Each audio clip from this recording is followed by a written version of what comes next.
Hello boys and girls, welcome to Dakshinai classroom. बेटा, हम लोग लास्ट क्लास के अंदर हम कर चुके हैं पिट्यूटरी ग्लैंड।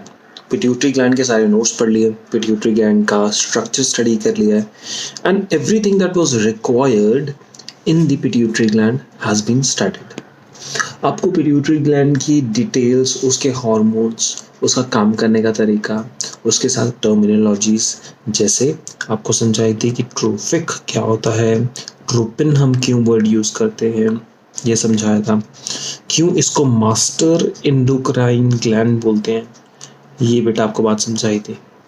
आप पे थोड़ा ध्यान रखना बेटा, मास्टर एंडोक्राइन ग्लैंड ये है, अगर कभी भी क्वेश्चन आए मास्टर एंडोक्राइन ग्लैंड तो हाइपोथैलेमस को बोलेंगे, लेकिन पिट्यूटरी के लिए वर्ड लगेगा मास्टर एंडोक्राइन ग्लैंड। पिट्यूटरी के स्ट्रक्चर को देखा और देखा कि हाइपोथैलेमस से पिट्यूटरी कैसे जुड़ा हुआ है। पिट्यूटरी में anterior pituitary adenohypophysis hypophyseal portal system के थ्रू जुड़ी हुई है। जो पीछे वाली पिट्यूटरी है वो न्यूरल सिस्टम के थ्रू जुड़ी हुई है। तो कैसे इनका कनेक्शन आपस में बना हुआ है बेटा, ये सब हम लोगों ने फिनिश किया, इजंट इट। तो आज की क्लास में हम लोगों को करना क्या है, प्रीडोमिनेंटली बेटा आज की क्लास में मैं आपको पिट्यूटरी को पूरा का पूरा एनसीईआरटी से वर्ड बाय वर्ड रीड करके समझाऊंगा। नेक्स्ट एनसीईआरटी के बाद फिर हम लोग जब पिट्यूटरी को फिनिश ऑफ कर देंगे, फिर आपको थायराइड ग्लैंड कंप्लीट करने को मिलेगा। आज थायराइड ग्लैंड के बाद आपको पैराथायराइड ग्लैंड कंप्लीट करने को मिलेगा, आपको थाइमस कंप्लीट करने को मिलेगा एंड इसके साथ साथ आपके पास यहाँ पर एक ग्लैंड पेंडिंग है। अगर कहाँ चला गया भाई, पिनियल ग्लैंड। हाँ, ये पिनियल ग्लैंड भी हम लोग फिनिश ऑफ करेंगे। ये जितने भी पोर्शंस यहाँ पे जितना लिखा है बेटा टिल थायराइड ग्लैंड, हम लोग आज उन सब चीज़ों को फिनिश ऑफ करेंगे, तो हम अपनी जाके क्लास रैप ऑफ करेंगे। तो class would be comparatively simple, slower and some new concepts that would be told to you. So बेटा ब्रेस योरसेल्फ, एकदम तन के बैठिए, एकदम बढ़िया से बैठिए और देखिए हमें क्या क्या करना है। आप लोग वर्ड्स मेरे साथ साथ एनसीईआरटी फॉलो करते रहिए, देखिए सब कुछ आपको रियलाइज होगा, आपको आता है। The pituitary gland, the pituitary gland is located in a bony cavity called sella turcica and is attached to hypothalamus by a stalk. Full stop. यहाँ पे एनसीईआरटी आधी अधूरी बातें बताता है। Located in a bony cavity, कौन सी bone, तो यहाँ पे आंसर आएगा स्फेनॉइड।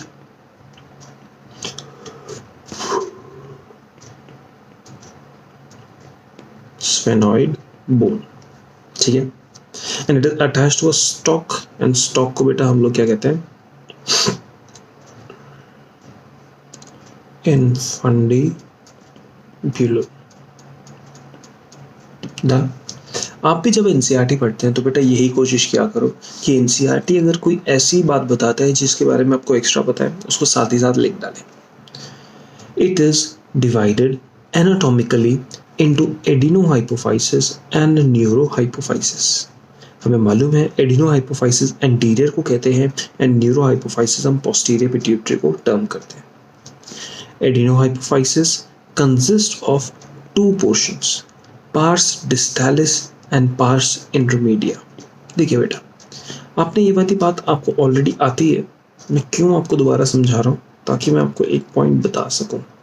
हम इस तरीके से पिट्यूटरी को ऑब्जर्व करते हैं, ये बीच वाला एक पोर्शन है बेटा, बीच वाले पोर्शन का हमें पार्स इंटरमीडिया, बीच में, ओके। पीछे वाले पोर्शन का नाम है पार्स नर्वोसा। अब मुझे बताओ, पार्स नर्वोसा से सबसे दूर सबसे फार कौन है? पार्स नर्वोसा सबसे दूर कौन है? ये वाला पोर्शन है ना, इसलिए बेटा इस वाले पोर्शन को हम लोग पार्स डिस्टालिस टर्म करते हैं। क्या टर्म करते हैं? पार्स डिस्टालिस। डिस्टल का मतलब होता है सबसे दूर। तो अगर कभी आप कंफ्यूजन हो रहे तो सबसे पहले पार्स नर्वोसा लिखो, बीच में मिलने वाला इंटरमीडिया, और नर्वोसा से सबसे दूर कौन सा होगा? डिस्टालिस। याद करने की अपने को ज़रूरत ही नहीं, फिर मुझे पता है कि ये पोर्शन जितना मैं इसके बीच में आ रहा है, यहाँ पे हाईलाइटर के बीच में आ रहा है बेटा, this complete portion is adenohypophysis and पीछे वाला इज न्यूरोहाइपोफाइसिस। आता अपने को? Good. The pars distalis region of pituitary, commonly called as anterior pituitary, produces growth hormone, prolactin, thyroid stimulating hormone, adrenocorticotropic hormone, luteinizing hormone, follicle stimulating hormone. ये सारे के सारे parse डिस्टालिस का फंक्शन इन्होंने दे रखा है। क्या आपको यहाँ पे MSH का आया बेटा? क्या मेलानोसाइट स्टिमुलेटिंग हार्मोन? नहीं ना, क्योंकि वो मेलानोसाइट स्टिमुलेटिंग हार्मोन कौन बनाता है? Parse intermedia. समझ गए? तो पार्स इंटरमीडिया MSH बनाएगा, पार्स डिस्टालिस जो होगा वो यहाँ पे ये सब बनाएगा। The pars intermedia secretes only one hormone called as melanocyte stimulating hormone. ये वाली बात हमने अपने नोट्स में तो नहीं बताई आपको, बट मैं यहाँ पे बता रहा हूँ। However, in humans, the pars intermedia is almost merged with pars distalis, इसलिए उसको एडिनोहाइपोफाइसिस का हिस्सा माना जाता है। Neurohypophysis, pars nervosa, is also known as posterior pituitary, stores and releases two hormones called as oxytocin and vasopressin. बेटा यहाँ पे आपने फोकस किया वर्ड स्टोर्स एंड रिलीजेस। बेटा स्टोर और रिलीज क्यों कर रहा है? क्योंकि हाइपोथैलेमस ने बनाया और यहाँ पे भेज दिया। इधर हाइपोथैलेमस ने बनाया और यहाँ पे भेज दिया, तो यहाँ पर क्या हो गया? यहाँ पे इस तरीके से स्टोर हो गया। इसने खुद नहीं बनाया। यानी अगर मैं पोस्टीरियर पिट्यूटरी पार्स नर्वोसा की बात करूं, तो आपसे पूछो कि पार्स नर्वोसा क्या चीज सिक्रीट करता है, what exactly is it secreting, तो आंसर होगा नथिंग। क्योंकि सिक्रीट का मतलब तो बनाना भी होता है, सिक्रीट का मतलब होता है फॉर्मेशन एंड रिलीज। सिक्रीट का मतलब ये दोनों होता है, क्योंकि ये वाला हिस्सा कोई फॉर्मेशन खुद ब खुद नहीं कर रहा है, सिर्फ और सिर्फ रिलीज कर रहा है, तो हम इसके लिए वर्ड सिक्रेट कभी भी यूज नहीं कर सकते। ये सिर्फ स्टोर करेगा और रिलीज करेगा, स्टोर करेगा और रिलीज करेगा। It stores and releases two hormones called as oxytocin and vasopressin, ध्यान से, which are actually synthesized by the hypothalamus and are transported axonally to neurohypophysis. Transported axonally यानी एक्सॉन के थ्रू। ओवर सिक्रीशन, अब देखिए यहां तक की वो कहानी बता चुका है आपको मुझे पता है ऑक्सीटोसिन एंड वासोप्रेसिन का बेटा फंक्शन आपको मालूम है। आगे बढ़ते हैं, क्योंकि जितने यहाँ पे हार्मोन्स आपको दिए हैं इन सब के मैं फंक्शंस आपको बता चुका हूँ, ठीक है। अब यहाँ पे नेक्स्ट बात करता है कि आप हार्मोन को बॉडी के अंदर ट्रेस अमाउंट्स में बनाते थे, ये बात सही है। तो हार्मोन जो है वो बॉडी में किसी भी हालत में किसी भी वक्त ज़रूरत से ज़्यादा भी नहीं होना चाहिए और ज़रूरत से कम भी नहीं होना चाहिए। यानी हार्मोन का कंटेंट बॉडी में एक डेफिनेट मात्रा में होना चाहिए, ज़्यादा भी नहीं होना चाहिए और कम भी नहीं होना चाहिए। समझ पा रहे हो मेरी बात? तो आपके पास हार्मोन अगर ज़्यादा बन गया यानी ओवर सिक्रीट हो गया तब भी प्रॉब्लम हो जाएगी। देखो, over secretion of GH stimulates abnormal growth of the body leading to gigantism, ज़रूरत से ज़्यादा हो तो gigantism, and low secretion of GH results in stunted growth resulting in pituitary dwarfism। यहाँ पे बात मुद्दे की बेटा दो है, एक बोलता है stunted growth और दूसरा बोलता है आपको pituitary dwarfism। सबसे पहले मैं आपको pituitary dwarfism के बारे में समझाता हूँ। दो हम इसके बारे में बेटा ऑलरेडी बात कर चुके हैं, यहाँ पर कुछ मेन पॉइंट, एक एक्स्ट्रा पॉइंट बताना है, ध्यान से सुनिए। डॉर्फिज्म सिर्फ पिट्यूटरी की वजह से हो ये गलत स्टेटमेंट है। ध्यान से मैंने दोबारा क्या बोला? Dwarfism is not only because of pituitary but it can also be because of thyroid gland. Thyroid gland and pituitary gland, both of them contribute towards dwarfism. Do you understand this thing? तो जो dwarfism pituitary की वजह से होगी उसका बोला जाता है पिट्यूटरी ड्वार्फिज्म। स्पेसिफिकली इसको बोला जाता है, जो पिट्यूटरी की वजह से होती है उसको पिट्यूटरी ड्वार्फिज्म बोला जाता है। क्लियर? क्यों?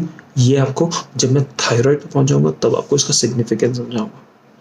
मुझे अभी मालूम है पिट्यूटरी ड्वार्फिज्म में जो ड्वार्फ होते हैं उनकी बॉडी का साइज तो छोटा होता है लेकिन इंटेलिजेंस जो होती है वो नॉर्मल होती है, वो फर्टाइल होते हैं, रिप्रोड्यूस कर सकते हैं। Done?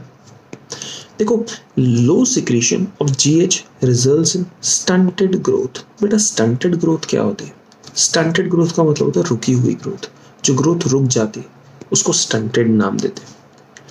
Excess secretion of growth hormone in adults after adolescence, especially in the middle age, यानी after adolescence, can result in severe disfigurement, especially of the face, called acromegaly.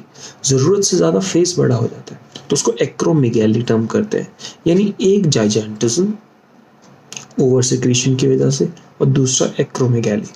Depend करता है बचपन से हो रहा हो तो जाइजेंटिज्म, अगर एडोलेसेंस के बाद जैसे ही एडल्टहुड में स्टेप करते हैं तब हो तो एक्रोमेगैली। यानी इस एज में आपको जाइजेंटिज्म नहीं हो सकता, बट इस एज में अगर ओवर सिक्रीशन होने लगा तो आपको क्या प्रॉब्लम हो जाएगी, एक्रोमेगैली की, which may lead to serious complications and premature death if unchecked। आपने ये वाली बात समझी? एक्रोमेगैली ऐसी कंडीशन है कि जिसकी वजह से व्यक्ति मर भी सकता है। The disease is hard to diagnose in early stages and often goes undetectable for many years until changes in the external features become noticeable। जब ये एक्रोमेगैली हो रहा होता है शुरू तो पता भी नहीं लगता, धीरे धीरे एक्रोमेगैली जब खतरनाक रूप में बैठ चुका होता है, मतलब जब हो चुका होता है तब जाके। मैंने आपको बताया था ग्रेट खली को भी एक्रोमेगैली है, लेकिन इतना भी ज़्यादा नहीं है कि उसकी बॉडी के ऊपर प्रॉब्लम आ जाए, बट है उसको। Prolactin, next growth hormone done. अब देखते हैं नेक्स्ट वाला। Prolactin regulates the growth of memory glands and formation of milk in them. ये भी बात बताइए, यानी प्रोलैक्टिन के दो काम, पहला काम ग्रोथ ऑफ मैमरी ग्लैंड्स, पहला काम, और दूसरा काम formation of milk in them, memory glands के अंदर मिल्क बनना, ये भी प्रोलैक्टिन का काम। TSH stimulates the synthesis and secretion of thyroid hormones from thyroid gland। ये भी हमें आता है बेटा। ACTH stimulates the synthesis and secretion of steroid hormones called as glucocorticoids from adrenal cortex।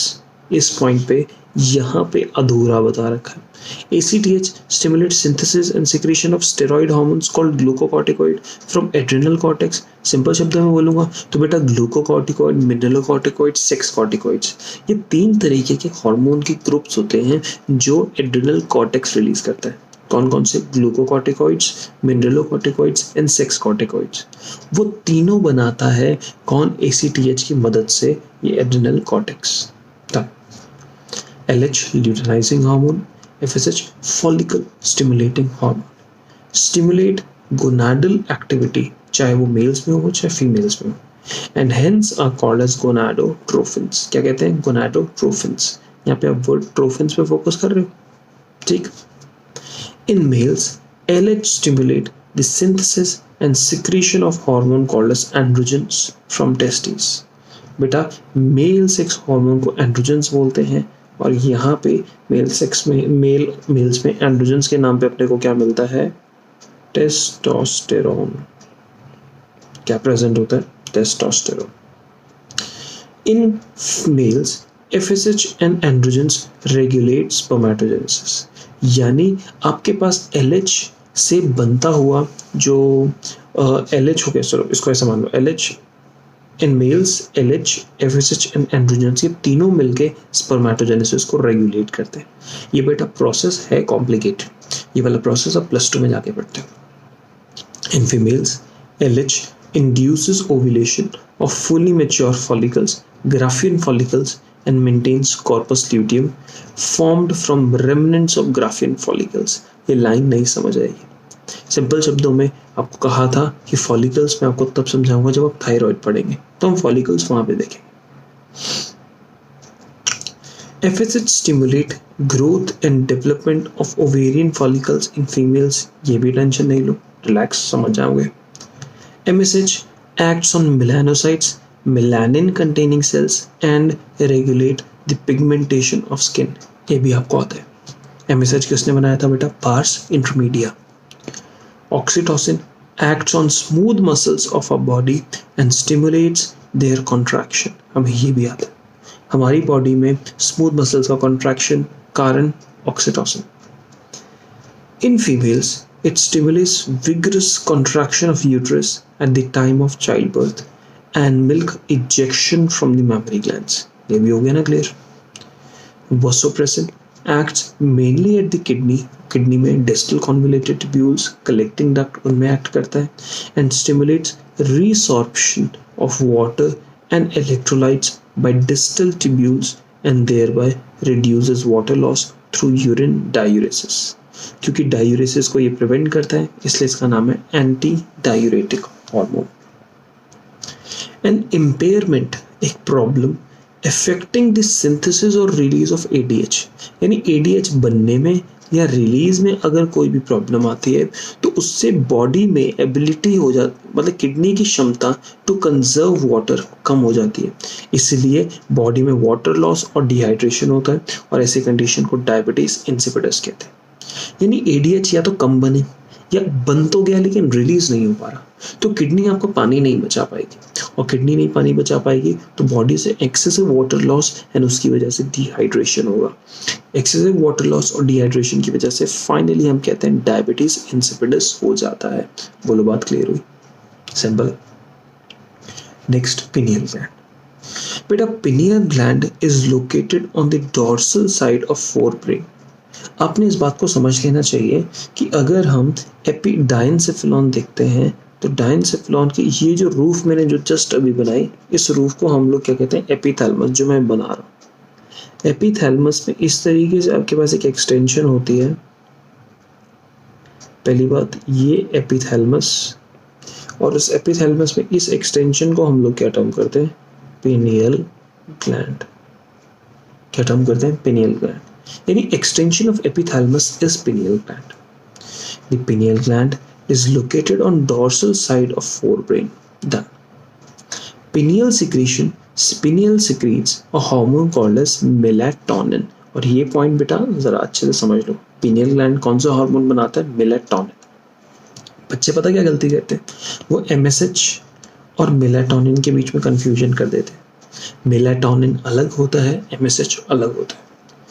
Melatonin plays a very important role in regulation of 24-hour diurnal rhythm of our body. समझो diurnal rhythm क्या होता है.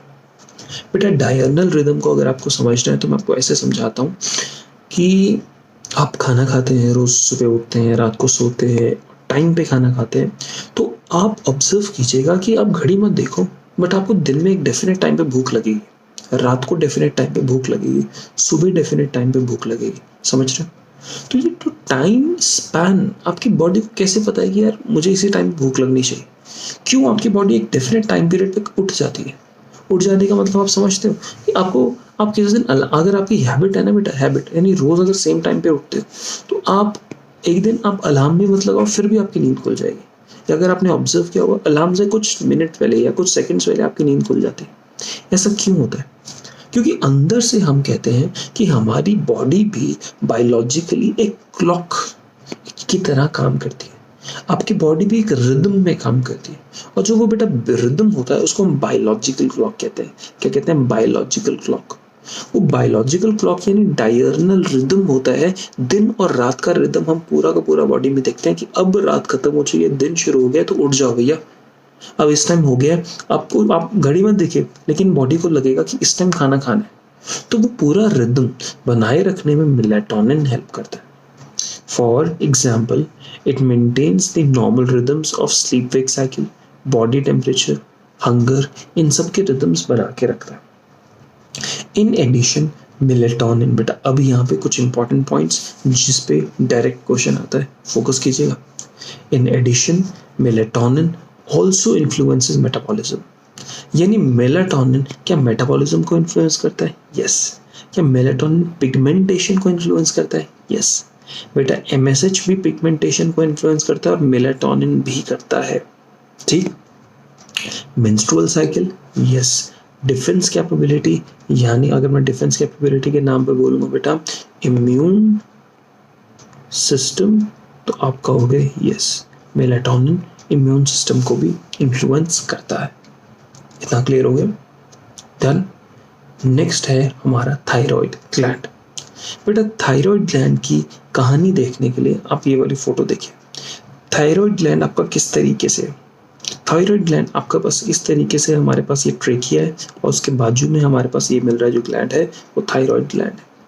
देखो photo के अंदर यहाँ पे thyroid gland की कहानी कर रखी है। ये थायराइड ग्लैंड बेटा ये पूरा का पूरा है, देख सकते हो। ये आपके पास जो बना हुआ आपको स्ट्रक्चर दिखाई दे रहा है, ये complete structure is the thyroid gland. इस तरीके से आपके आगे इस तरफ यहाँ पे आपको थायराइड ग्लैंड मिलता है। जाहिर सी बात है थायराइड ग्लैंड है तो बेटा कुछ अलग अलग टाइप के सिक्रीशंस करेगा। तो कैसा सिक्रीशन करता है, थायराइड ग्लैंड का स्ट्रक्चर कैसा होता है बेटा, हम ये सब चीजें सीखेंगे। ठीक, ये है फोटो थायराइड ग्लैंड की। थायराइड ग्लैंड की फोटो में आप एक चीज ऑब्जर्व कर सकते हो कि आपको ये इंडिविजुअल सेल्स मिल रहे हैं। सबसे पहले बताओ बेटा, ये जो सेल्स मिल रहे हैं, ये सेल्स का एक इंडिविजुअल सेल की शेप देखो तो शेप कैसी है। अगर आपको मालूम लगेगा तो बेटा इस इंडिविजुअल सेल की शेप के हिसाब से आप देखें तो बेटा ये जो शेप है ये आपके पास क्यूबॉइडल शेप है। कैसी शेप है, क्यूबॉइडल शेप। ठीक, ये थायराइड ग्लैंड को काट के ऑब्जर्व किए। अच्छा, अब थोड़ा ध्यान से देखना, आपको दिख रहा है सेल्स एक गोल गोल पेरिफेरी में, यानी गोल गोल अरेंजमेंट में अरेंज्ड है और बीच में से खोखला एरिया है, बीच में कुछ नहीं है। यहाँ पे इस रीजन में कुछ नहीं है, बस खाली एरिया है जिसके अंदर कुछ भरा हुआ है, कोलॉइड, एक जेली टाइप का मटेरियल भरा हुआ है। तो अब मैं इस पूरे स्ट्रक्चर को जहाँ पे सेल्स और बीच वाले एरिया को मिला के क्या बोलता हूँ, थायराइड फॉलिकल। क्या बोलता हूँ, थायराइड फॉलिकल। अब आपको यहाँ पे बात समझनी है कि फॉलिकल होता क्या है। इसको मैं साइड में लिखता हूँ। अब आप ध्यान से समझ लेना बेटा, आपको ये वर्ड समझा रहा हूँ तो थायराइड फॉलिकल पढ़ो चाहे आप ओवेरियन फॉलिकल पढ़ो, आपको फॉलिकल हमेशा क्लियर हो जाएगा। कंसेप्ट समझोगे। फॉलिकल क्या होता है, follicle is a hollow spherical structure made by cells where the cavity is filled with a fluid। समझे, यानी आपको एक हॉलो स्ट्रक्चर मिला, यहाँ पे एक सेल, दूसरा एक सेल, तीसरा सेल, चौथा सेल, पांचवा, इस तरीके से मल्टीपल सेल्स हैं और इन सेल्स ने मिलके इस तरीके से राउंड स्ट्रक्चर बनाया और इनके बीच में यहाँ पे फ्लूइड सा भरा हुआ है, इसके बीच में, यहाँ पे इसके बीच में ये फ्लूइड भरा हुआ है, सेल्स। तो बेटा इस स्ट्रक्चर को हम लोग फॉलिकल टर्म करते हैं।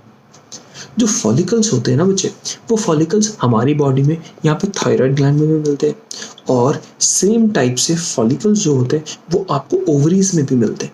यानी फॉलिकल्स आपको थायराइड में भी मिल रहे हैं और ओवरीज में भी मिल रहे हैं। इस बात के साथ आपका फॉलिकल क्या होता है, ये कंसेप्ट आपका 100% होता है क्लियर।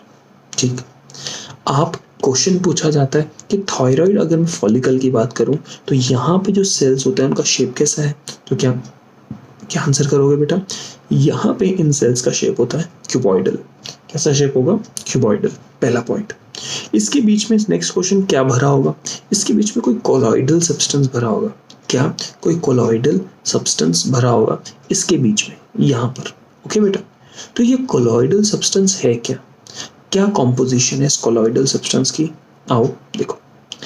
यहाँ पे थायराइड सेल्स हैं जिनका काम है थायराइड हार्मोन्स बनाना, एंड उन थायराइड हार्मोन्स बनाने के बाद ना बेटा उसको हार्मोन्स को इस कोलॉइड के अंदर स्टोर कर देते हैं। यानी अगर आप इन सेल्स की बात देखें तो ये सेल्स क्या करेंगे, ये सेल्स थायराइड हार्मोन बनाएंगे और जितना अपना हार्मोन बना के ना इस कोलॉइड के अंदर स्टोर कर देते हैं। और स्टोर किस फॉर्म में करते हैं, it stores the thyroid hormone यानी thyroxine within the colloid. किस रूप में स्टोर करते हैं, एज थायरोग्लोबुलिन। किस फॉर्म के अंदर, थायरोग्लोबुलिन। यानी थायराइड फॉलिकल्स ने एक सिक्रीशन बनाया, उस सिक्रीशन को कहा थायरोग्लोबुलिन। वो thyroglobulin secretion tyrosine amino acid की मिक्सचर से बना। आपने पढ़ा होगा टायरोसिन अमाइनो एसिड एक ऐसा अमाइनो एसिड है जिसकी वजह से थायराइड ग्लैंड से बनता हुआ ये बनता है हार्मोन। तो ये थायरोग्लोबुलिन के अंदर टायरोसिन है। ठीक है, अब आप मेरी बात बहुत ध्यान से सुनिएगा। आपने थायरोग्लोबुलिन सेल्स ने बना दिया, मेरे पास अभी थायरॉक्सिन फाइनल नहीं बना, अभी थायरॉक्सिन बनाना है। तो हम क्या करते हैं, थायरोग्लोबुलिन के अंदर आयोडीन को ऐड करते हैं। और जब इस थायरोग्लोबुलिन में आयोडीन को ऐड करते हैं तो मेरे पास कॉम्पोजिशन के नाम पे या तो T3 बनता है या T4 बनता है। क्या बनता है? T3 बनता है या T4 बनता है। T3 की ट्राई आयोडोथायरोनिन, ध्यान से मेरा नाम सुनना, क्या बोल रहा हूं मैं? Try iodothyronine. क्या है ये चीज? बेटा थायरोग्लोबुलिन आपके पास एक लिक्विड है जो आयोडीन के साथ केमिकली रिएक्ट करता है। किसके साथ? आयोडीन के साथ केमिकली रिएक्ट करता है। और इसके अंदर अगर आपके पास 3 आयोडीन के मॉलिक्यूल्स आके जुड़ जाते हैं तो बनता है ट्राई आयोडोथायरोनिन। और अगर 4 मॉलिक्यूल जुड़ जाते हैं तो बनता है टेट्रा आयोडोथायरोनिन। ठीक है, यानी आपके शरीर में जब थायरॉक्सिन बनेगा या तो T3 के फॉर्म में या T4 के फॉर्म में, डजंट मैटर। सिर्फ यहाँ पे 3 आयोडीन जुड़े हैं, यहाँ पे 4 जुड़े हैं, लेकिन हम दोनों को मिला के थायरॉक्सिन कहते हैं। चाहे आप इंडिविजुअली कहिए चाहे दोनों को मिला के कहिए, आप इसको थायरॉक्सिन ही टर्म करते हो। ये बात आपको क्लियर हुई? तो आपको थायरॉक्सिन समझ आया ना बच्चे? थायरॉक्सिन क्या है? This thing is evidently effectively clear to us. यहाँ पर थायरॉक्सिन हमें बात क्लियर हुई। आपने एक चीज फोकस करी, थायरोग्लोबुलिन से जब मुझे थायरॉक्सिन बनाना है तो यहाँ पे आयोडीन की जरूरत है कि नहीं है? तो अगर किसी केस में बेटा आपके पास शरीर में आयोडीन ना आए, आप नमक खाने के साथ साथ, नमक के साथ टाटा आयोडाइज्ड नमक होता है ना, क्यों आयोडाइज्ड होता है? क्योंकि आयोडीन की अगर कमी होती है तो यहाँ पे थायरॉक्सिन नहीं बनता। और जब तक थायरॉक्सिन नहीं बनता तो हमारी बॉडी में प्रॉब्लम क्या होती है? गोइटर की। पढ़ा है ना हमने बचपन में छोटी क्लासेस में, क्या प्रॉब्लम होती है? गोइटर की। समझ पाए?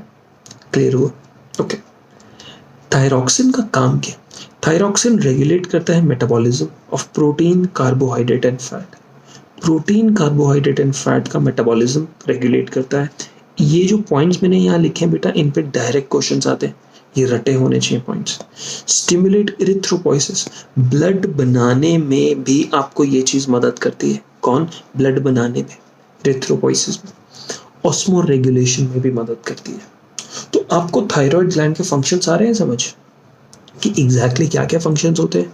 मुझे ऐसा लगता है ये बात आपको फंडामेंटली, इफेक्टिवली, विद कंसेप्ट समझ आ चुकी है। थायराइड के अंदर जब थायरॉक्सिन बन रहा है तो इन 2 रूप में बनता है।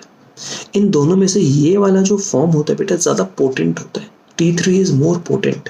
मतलब अगर मैं T3 और T4 को कंपेयर करूं तो T3 एंड T4 ज्यादा बेहतर होता है, या T3 के पास बढ़िया ज्यादा अच्छे से काम किया जा सकता है। यानी T3 कम कंसंट्रेशन में भी ज्यादा असर दिखा सकती है। क्लियर? कोई डाउट नहीं बेटा? ये थायराइड ग्लैंड की फोटो देखो। थायराइड फॉलिकल आपको समझ आता है, सेल्स का क्यूबॉइडल शेप समझ आता है। देखो इनको फॉलिकुलर सेल्स कहा गया। फॉलिकल बनाने के लिए जो सेल्स इन्वॉल्व है, फॉलिकल्स बनाने के लिए सेल्स इन्वॉल्व है, फॉलिकुलर सेल्स। ठीक है, कैपिलरीज। यहाँ पे देखो क्या आपको रेशा रेशा दिखाई दे रहा है? यहाँ पर ये area is capsule of connective tissue, यानी covering of connective tissue outside the thyroid gland. Stroma इसको हम टर्म कर सकते हैं। वन लास्ट थिंग, क्या आपको बेटा यहाँ पे एक सी सेल दिखाई दे रहा है? एक अलग से सेल।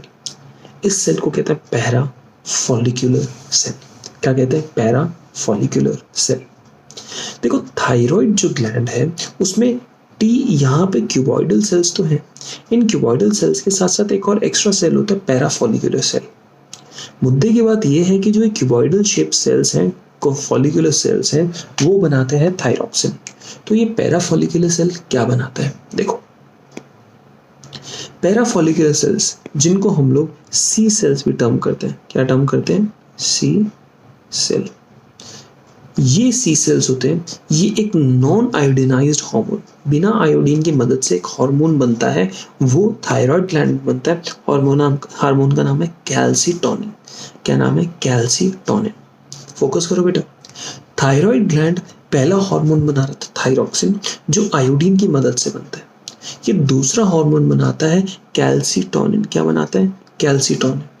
इसको कैल्सीटोनिन के साथ साथ थायरोकैल्सीटोनिन भी बोल दो, क्योंकि थायराइड ग्लैंड बना रहा है। क्या ये आयोडीन की मदद से है? No, it is not iodine requiring hormone. काम क्या? कैल्सीटोनिन जो होता है वो आपकी बॉडी में बेटा काम कैसे करता है, ये हमारा क्वेश्चन बनता है। तो जो कैल्सिटोनिन होता है ना पुत्र, वो आपकी बॉडी के अंदर कुछ ऐसे एक्टिविटी करता है कि ब्लड में अगर कैल्सिटोनिन रिलीज हुआ, अगर ब्लड में कैल्सिटोनिन रिलीज हुआ तो वो कैल्शियम का लेवल ब्लड के अंदर कम कर देगा। यानी आप हिसाब लगाइए, आपके ब्लड के अंदर बहुत सारे मिनरल्स घूम रहे हैं, तो उन मिनरल्स में कैल्शियम का भी मिनरल है। तो कैल्शियम जो ब्लड के अंदर इस तरीके से टोटली घूम रहे हैं ना बेटा, वो कैल्शियम का अमाउंट ब्लड में कम हो जाए और ब्लड से कम होने के बाद बोन्स में एब्जॉर्ब हो जाए, बाकी बॉडी के अलग अलग एरिया के अंदर एब्जॉर्ब हो जाए। तो ये वाला काम क्या करता है, ये हमारा कैल्सिटोनिन करता है। It reduces the calcium in the blood, इसलिए कहते हैं हाइपोकैल्सिमिक या हाइपोकैल्सीमिया कॉज करता है। क्या करता है? Hypocalcaemia. It reduces excess plasma calcium by reducing calcium resorption from bone and prevention of calcium reabsorption from nephrons and GIT। ये सेंटेंस आपको तब तक नहीं समझ आएगा जब तक मैं आपको इसका उल्टा पैराथायरॉयड हार्मोन की एक्टिविटी नहीं समझा दूंगा। तो अभी के लिए इस पे रिलैक्स करो। अगर बेटा कैल्शियम की अगर आपके पास कमी हो जाए, तो कैल्सिटोनिन की कमी हो जाए, तो देखो क्या होता है, आपको सिंपल शब्दों में बताता हूँ। ये हमारे पास इस तरीके से ब्लड और ये हमारे पास बोन, ठीक है बेटा। बोन से कैल्शियम निकलता है by the activity of osteoclast. किसकी एक्टिविटी? ऑस्टियोक्लास्ट। एंड कैल्शियम जाता है ब्लड में, यानी कैल्शियम रिसॉर्प्शन बाय ऑस्टियोक्लास्ट, ठीक है। एक और चीज इस तरीके से यहाँ पे समझ लो, ये आपका इंटेस्टाइन्स है। क्या है ये? इंटेस्टाइन्स। इंटेस्टाइन से भी कैल्शियम इधर ब्लड में जाता है, यानी रीएब्जॉर्प्शन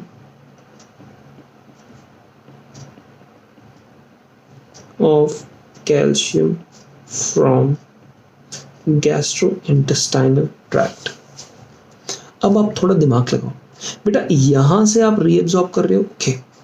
जब आप बोन्स में से ये हमारे पास जो ये स्ट्रक्चर ये जो है, ये समझ लो आपके पास बोन है, आप बोन में से कैल्शियम निकाल निकाल के ब्लड में डाल रहे हो, तो कुछ वक्त बाद बोन में कैल्शियम कम हो जाएगा ना। बोन्स में अगर कैल्शियम कम हो जाएगा तो बोन्स खोखली हो जाएंगे ना। तो ऐसी कंडीशन को हम लोग क्या टर्म करते हैं? ऑस्टियोपोरोसिस। क्या टर्म करते हैं? ऑस्टियोपोरोसिस। यानी अगर ये एक्टिविटी यहाँ से यहाँ मूवमेंट अगर कंटिन्यूसली चलता रहेगा तो ऑस्टियोपोरोसिस होगा। तो हमारे पास जो कैल्सिटोनिन होता है, कैल्सिटोनिन, ये कैल्सिटोनिन इस वाली एक्टिविटी को क्या करता है? स्टॉप करता है, इसको और इसको। समझ पा रहे हो? यानी वो बोन से रीएब्जॉर्प्शन को स्टॉप करेगा, गट से रीएब्जॉर्प्शन को स्टॉप करेगा। और इस वजह से क्योंकि ब्लड में आपके पास कैल्शियम ना यहाँ से जाएगा ना यहाँ से जाएगा, तो ये वाला हार्मोन इफेक्टिवली ब्लड के अंदर कैल्शियम के लेवल्स को कर रहा है कम, और इसीलिए इस हार्मोन को बेटा हम लोग टर्म करते हैं हाइपोकैल्सिमिक हार्मोन। क्या टर्म करते हैं?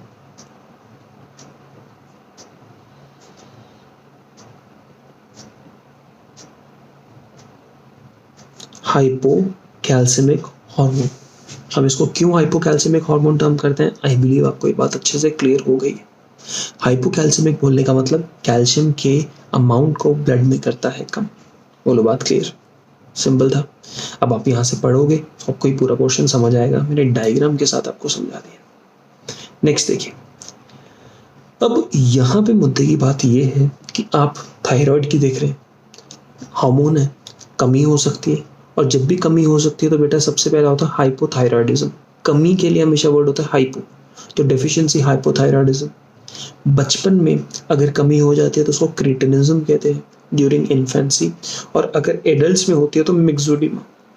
यहाँ पे मिक्सोडिमा देख सकते हो। इस लेडी की आंखों के नीचे देखो बेटा, आपको यहाँ पे ऐसा लग रहा है ना फूल फूल क्या, ये कंडीशन होती है हाइपोथायरॉयडिज्म। अगर एडल्ट्स के अंदर थायरॉक्सिन की कमी होती है, हाइपोथायरॉयडिज्म। बचपन में अगर हो जाती है तो क्रिएटिनिज्म।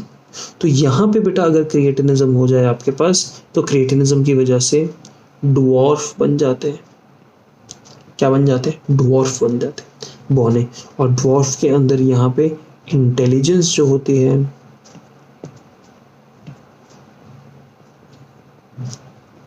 इंटेलिजेंस भी कम होती है, और ऐसे ड्वार्फ स्टेराइल होते हैं। क्या होते हैं? स्टेराइल होते हैं। आपने पिट्यूटरी ड्वार्फ देखे थे? पिट्यूटरी ड्वार्फ किस तरीके से होते हैं? पिट्यूटरी ड्वार्फ बिल्कुल फर्टाइल होते हैं, उनके अंदर इंटेलिजेंस भी नॉर्मल होती है, लेकिन यहाँ पे अगर थायराइड की वजह से कोई ड्वार्फ बनता है तो उसकी इंटेलिजेंस भी कम, स्टेराइल भी होते हैं। स्टेराइल यानी रिप्रोड्यूस नहीं कर सकते। दूसरा कॉज गॉइटर। इस लेडी को आप गॉइटर का एक्सेसिव केस देख सकते हो, गॉइटर। अब गॉइटर क्यों होता है ये बात समझाता हूँ, कंसेप्ट समझना बहुत अच्छे से, सिंपल है लेकिन इंपॉर्टेंट है। अब अपने पास आयोडीन की डेफिशिएंसी अगर बॉडी के अंदर होती है तो जो थायरॉक्सिन होता है वो नहीं बनता। अब जब थायरॉक्सिन नहीं बनता तो body detect low levels of T3 T4। Body ने जब low levels of T3 T4 detect किए तो अपने ना ब्रेन को सिग्नल जाता है कि भाई थायरॉक्सिन जितना बनना चाहिए वो नहीं बना। क्या कहता है? थायरॉक्सिन जितना बनना चाहिए ना उतना नहीं है, तो आपको थायरॉक्सिन बनाने के लिए थायराइड की एक्टिविटी को बढ़ाना पड़ेगा कि नहीं। सोचो, आप कहते हो कि भैया मेरे पास एक फैक्ट्री से सामान नहीं बन रहा है, मतलब फैक्ट्री से जितना सामान बनना चाहिए ना वो नहीं बन रहा है, तो अब क्या करोगे? फैक्ट्री में नंबर ऑफ वर्कर्स बढ़ा दोगे, फैक्ट्री के अंदर पावर जो जा रही होगी वो बढ़ा दोगे, मशीन बढ़ा दोगे कि जितनी आउटपुट चाहिए मुझे उतनी मिलनी चाहिए। समझ पा रहे हो? तो जितना थायरॉक्सिन चाहिए उतना बनना चाहिए, बट बन नहीं रहा है क्योंकि ना आयोडीन की डेफिशिएंसी है। तो बॉडी को लगता है कि यहाँ पे अगर लो लेवल होते हैं ना बेटा तो हमारा थायराइड ग्लैंड कम काम करता है, तो इसके रिस्पॉन्स में बॉडी पता क्या करती है? बॉडी रिलीज TSH इन हाई अमाउंट। यानी अगर थायरॉक्सिन की कमी हुई तो बॉडी TSH को ज़्यादा से ज़्यादा अमाउंट में रिलीज कर देगा। और आपको तो मालूम है बेटा TSH थायराइड स्टिमुलेटिंग हार्मोन, वो थायराइड ग्लैंड को स्टिमुलेट करता है और उसकी ग्रोथ करवाता है। तो TSH की वजह से थायराइड जो ग्लैंड होता है वो क्या करता है? Enlarges itself. थायराइड ग्लैंड खुद को एनलार्ज करता है ये सोचते हुए कि मैं अपना शायद साइज बढ़ाऊंगा तो हमारा ना ये थायरॉक्सिन बनना शुरू हो जाएगा, लेकिन ऐसा होगा नहीं, क्योंकि थायरॉक्सिन नहीं बन रहा आयोडीन की कमी की वजह से। लेकिन शरीर बेवकूफ़ बन जाता है, शरीर को लगता है कि अगर आप थायराइड ग्लैंड का साइज बढ़ा दोगे, यानी फैक्ट्री के अंदर नंबर ऑफ वर्कर्स तो मशीन बढ़ा दोगे तो शायद थायरॉक्सिन बन जाएगा, लेकिन नहीं बनता। एंड इफेक्टिवली क्या प्रॉब्लम हो जाती है? ऐसी प्रॉब्लम गॉइटर। आप देख सकते हो इस लेडी में कितनी खतरनाक प्रॉब्लम है गॉइटर की। यस, ये थायराइड ग्लैंड। नेक्स्ट बेटा हाइपरथायराइडिज्म। ये फोटो बड़ी खतरनाक है। आंखें देख रहे हो ऐसे ही, तो कहता है कि चबा जाएंगे तुम्हें, बच कर रहे ना। आंखें देखो भाई साहब इस आदमी की, भाई इतनी ऐसे आंखें निकलने वाली है। इसको ग्रेव्स डिसीज एक्सोप्थेल्मिक गॉइटर कहते हैं। इस केस में आंखें प्रोट्रूड करने लगती हैं, बाहर को निकलने लगती हैं। थायराइड हमारा बेटा यहाँ पे फिनिश ऑफ होता है। थायराइड के बाद हमारे पास जो नेक्स्ट ग्लैंड है उसको हम पैराथायराइड ग्लैंड कहते हैं। थायराइड आगे है, थायराइड ग्लैंड को पलट के देखो तो यहाँ पे आपको पैराथायराइड ग्लैंड दिखाई देंगे। ये पूरा का पूरा थायराइड ग्लैंड है। थायराइड ग्लैंड के बैक साइड, यानी आगे जब इस तरीके से थायराइड ग्लैंड है तो मैं इसको पलट के यहाँ देखूंगा तो यहाँ पे मेरे पास 4 डॉट लाइक स्ट्रक्चर मिलेंगे। दिख रहे हैं आपको 4 ये dot like structure, yellow yellow, ये पैराथायराइड ग्लैंड होते हैं। पैराथायराइड ग्लैंड बेटा एक हार्मोन बनाते हैं जिसको कहते हैं पैरेट हार्मोन या पैराथायराइड हार्मोन। इसको मैं इस तरीके से लिखता हूँ, इसको कहते हैं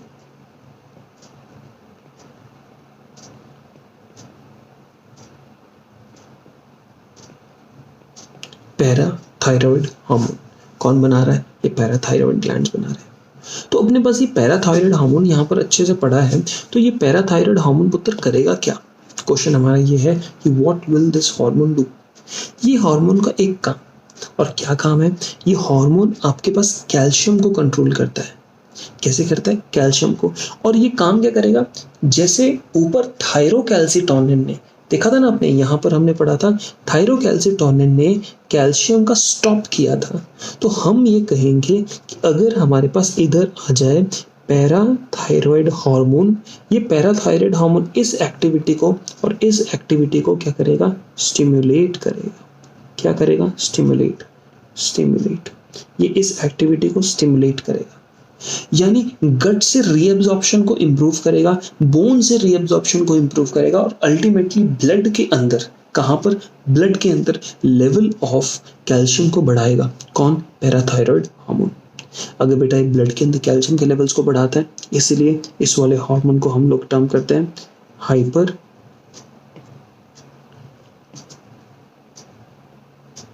कैल्सिमिक हार्मोन।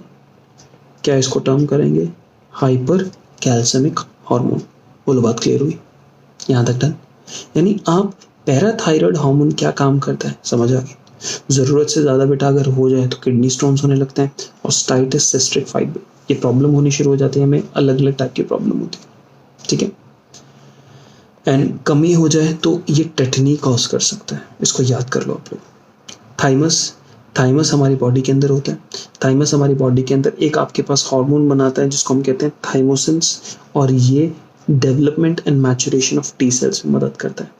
आपको थोड़ा थोड़ा याद आ रहा है। थाइमस जो स्ट्रक्चर होता है बेटा, ये ना आपके इम्यून सिस्टम में इन्वॉल्व होता है। किस तरीके से, इम्यून सिस्टम के अंदर आपके पास लिम्फोसाइट्स, ल्यूकोसाइट्स, या सिंपल कहूँ तो WBCs काम करते हैं, ठीक। WBCs में B lymphocyte and T lymphocyte होते हैं। लिम्फोसाइट तो आते हैं, तो ये जो टी लिम्फोसाइट होते हैं, कौन, टी लिम्फोसाइट बेटा बनते तो वो बोन में, लेकिन बोन से निकलने के बाद वो थाइमस में आते हैं। और थाइमस में आने के बाद क्या करते हैं, यहाँ पर जहाँ पे मैं टैप कर रहा हूँ, यहाँ पे 21 टाइप्स टैप करें तो आप इससे हम कहते हैं कि थाइमस एक्टिवेट होता है। तो थाइमस में जब ये आते हैं तो इस थाइमस में आने के बाद ये टी सेल्स मैच्योर होते हैं। क्यों, क्योंकि थाइमस क्या रिलीज करता है, थाइमोसिन, ठीक है बेटा। इसका स्ट्रक्चर कैसा होता है कि ये धीरे धीरे बचपन में प्यूबर्टी तक ये साइज में बढ़ता है, और उसके बाद धीरे धीरे इसका साइज डिक्रीज होने लगता है। इसलिए छोटा बच्चा जिसमें थाइमस बहुत छोटा है, जो आदमी बुजुर्ग हो चुका है जिसमें थाइमस बहुत छोटा हो चुका है, एट्रोफी की वजह से, एट्रोफी मतलब डिस्ट्रक्शन की वजह से, धीरे धीरे small scale and slow destruction की वजह से, इसलिए एक छोटे बच्चे में और एक बहुत ही बुजुर्ग आदमी में, दोनों के अंदर जो आपके पास इम्यून सिस्टम होता है वो वीक होता है। क्यों, क्योंकि उसके अंदर थाइमस का अमाउंट बड़ा कम होता है। थाइमस को बेटा लिम्फॉइड टिश्यू कहा जा सकता है, हार्ट के पास है, बीच वाले एरिया में मिलता है, हमें मीडियास्टिनम में हम इसको कह सकते हैं। इतना आपकी बात क्लियर हो गई। इसके साथ साथ बेटा हम यहाँ पे आज के लेक्चर में थायराइड ग्लैंड को फिनिश ऑफ कर चुके हैं। हम लोग पूरा का पूरा पैराथायराइड ग्लैंड को फिनिश ऑफ कर चुके हैं और थाइमस को फिनिश ऑफ कर चुके हैं। तीनों की रिलेटेड NCERTs आप खुद से पढ़ेंगे, इसको फिनिश ऑफ करेंगे नया लेक्चर स्टार्ट करने से पहले। तो अभी के लिए, आज के लिए इतना ही। थैंक यू बेटा, स्टे ब्लेस्ड।